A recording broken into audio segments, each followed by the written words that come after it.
Breaking up the Hurt Business this week on Monday Night Raw was a big mistake. And let me go and explain to you now. During this video, I'm going to explain why it was a mistake, what it means with the inclusion of Baron Corbin, in my opinion, and also what I would have liked to have seen had they had to have broken up the Hurt Business, judging by what we watched this week on Monday Night Raw. Now, of course, let's start off then why it's a mistake they broke up the Hurt Business, because they are the most overstable in WWE. Everyone had credibility, everyone was getting over.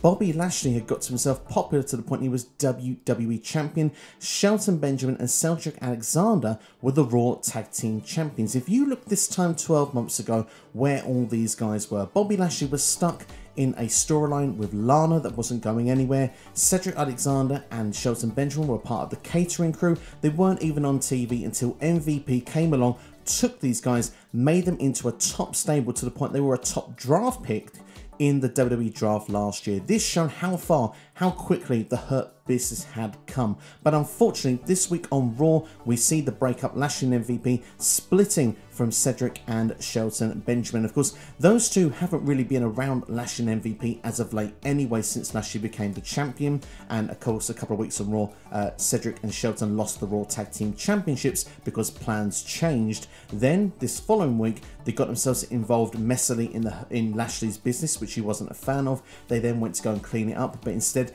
lost a handicap match to Bobby Lashley's WrestleMania opponent, Drew McIntyre. This week, that led to the split happening 2 weeks before WrestleMania. That's right, just 2 weeks before. When you do believe that Lashley wants people to take out Drew McIntyre, yes, okay, Cedric and Shelton can't be at ringside for the match itself at WrestleMania, but they could have done some damage before. The Hurt Business would have made sense to have got a hurting on Drew McIntyre by playing the numbers game. Instead, Lashley has just halved his odds. It doesn't really make a lot of sense in my personal opinion. And just to say very quickly, Shelton Benjamin lost very quickly later on in the show to Bobby Lashley on Raw last night. Cedric getting the challenging for next week. Now, this shows me something really special here from WWE's theory of the Hurt Business. To us, a stable that means something, that matters, that we want to see succeed on the main roster. WWE didn't see it as that, and let me explain why.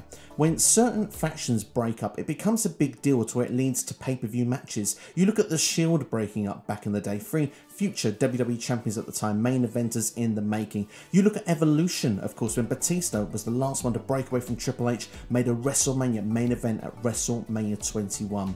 The Hurt Business, Cedric and Shelton are nowhere near Lashley's level. They weren't even booked like it. They were the tag team champions that could lose handicap matches, and when they broke from the group, they weren't seen at the same level, at the same strength as Bobby Lashley, to the point that it was made a match an hour later on Raw. We didn't even have time for the news to digest before we got the match, and a squash match at that Lashley absolutely dominated. So for me, it's a real shame, and it's a big mistake, because this team was massively over in my opinion. I saw loads of people that were upset that they broke up, and it is a shame to see, because like I said, this soon to WrestleMania, the numbers game, it would have added up, because Lashley's put a bounty on Drew McIntyre, wants people to take him out. And as we go later in the evening, this is where for me it becomes more of a mistake, because people are trying to take out Drew McIntyre and they're not succeeding. We see the likes of Ricochet losing in a quick time. We see Mustafa Ali also losing in quick time.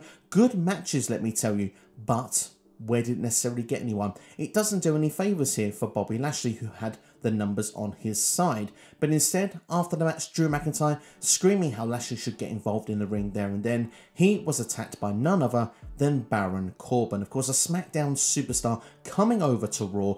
Is he siding here with Lashley? Is he now a part of the Hurt Business in a new reformed faction?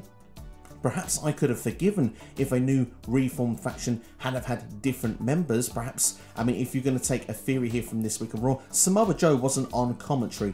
MVP filled his role for the entire evening. But interestingly enough, what if Samoa Joe could return back to the ring? What if he was like a beat-down clan reunion and was the guy that took out Drew McIntyre, and it was Lashley, Samoa Joe and MVP, and that could have been a ruse that played throughout the whole night, would have tricked the commentary team, would have tricked us at home, would have been very special. Add Ricochet to the mix to turn heel and join that group. You could your stars, you could make out of the Hurt Business. You've got the now in Lashley, the experience of MVP. You've got an experienced veteran in Samoa Joe, but still could get to that championship level, could benefit with the rub later on, and Ricochet, another young up-and-comer, just like Cedric Alexander was, who could benefit being in the Hurt Business. I look at Cedric and Sheldon. Cedric, I think there's something about him. I really like the way he presents himself when he's verbally talking to Adam Pearce backstage, and how he is when he carries himself in the Hurt Business. His in-ring ability as well is fantastic. Sheldon, fantastic in-ring, but unfortunately it isn't the same on the mic side of things, and he's in his mid-40s. I do worry where it goes for Shelton Benjamin after here. I do also wonder what happens to Cedric Alexander. I do wonder if they're going to get TV time going forward. But Baron Corbin, here's my reasoning of why I think they've chosen Corbin to help. Now, it could be one of two things. Maybe Corbin just is taking Lashley up on the offer. He's not even a part of the Hurt Business. That could make perfect sense for me, and if he was to have a match there with Drew McIntyre next week and lose, I guess it kind of adds up and we can all move on. But if Corbin is part of this stable, here is what I think WWE is thinking. We've got the big match at WrestleMania. We've got night one, Bobby Lashley, the WWE Champion, against Drew McIntyre. Bobby Lashley has got over far too much. People are far too happy that Lashley is WWE Champion. They are not happy how over the Hurt Business has got in the recent weeks and months, to the point that WWE has said, well, Drew's meant to have his moment at WrestleMania. If Drew beats Bobby Lashley, people are going to turn on Drew. They're not going to like this. So what can we do? Well, it's 2 weeks before WrestleMania. Let's break up the Hurt Business. Let's just completely ruin the momentum that they're supposed to have, and let's bring in someone else to, but fans don't like to really fill out this stable and make people turn on Bobby Lashley. Who can we get? Well, someone that's perhaps annoying and obnoxious on Raw, like The Miz. He's tied up with Bad Bunny, so we need someone from SmackDown. Who's the person for the job? It's Baron Corbin, because people don't like Baron Corbin. So once he's a part of this, people will turn on it, turn on the idea, oh, you've watered everything down, it's not great to see, oh, we're pleased Drew McIntyre won in front of fans at WrestleMania. I think this is the reason WWE did it, and unfortunately it could work, but I don't think it's going to work with a lot of the fans. I really do think people are going to say, we wanted Lashley to have a long and lengthy reign, and I still think fans may turn on Drew. A lot of his actions on Raw this week were of a desperate man. They weren't of a top babyface. They were more heel-like maneuvers in a lot of places, and beating someone like Ricochet, one of your favourite mid-carders, it's not a great look either. So it's interesting to see how WWE has gone around booking this, but to go back to my fantasy booking, because I like to think some of my ideas are pretty good, I'd have liked, if they'd have had to change the Hurt Business up to refresh it, if Samoa Joe was clear that could come back, like I said, a reunion of the Beatdown Clan from Impact Wrestling, add Ricochet to the mix, that's a pretty cool ass stable. I'd like to see that stable. It would work pretty well. What about Keith Lee? He could have come in from somewhere. I know he's been out with COVID. It's been a bad dose of COVID. I really hope he gets back soon. He was supposed to be United States Champion if reports are believed to be true. He could have been a great feature for the newly reformed Hurt Business, but it's not quite to be. I'm not sure quite what we've got here. One thing I do know is if this is the lineup going forward with Baron Corbin in the mix, breaking up what we had that was over was a massive mistake. We're not improving the Hurt Business here. We're taking people that have been given the lift and momentum in the last 12 months, superstars that were kind of struggling to get TV time and get over. We had them as champions on Raw, and WWE, just for the sakes of wanting to get Drew over at WrestleMania, have just completely ruined their own plans. They pretty much, they booked someone to be better than what they planned to, and this is why I think they broke them up. And in my opinion, I think it's a big mistake. I enjoyed the Hurt Business. I liked them as a group. I think they had more time to give, and like I say, some of the best stables, they break up too soon because they're up for bigger and better things. I think the Shield broke up too soon, but they were going to the main event. Other guys here, they were built up, yes, but they weren't built up to that level where they can go off and prosper. Unfortunately, I do think for Cedric and Shelton, they could be lacking TV time. They could be back on main event or even the catering crew in the next 2 or 3 weeks, which would be a real shame to see.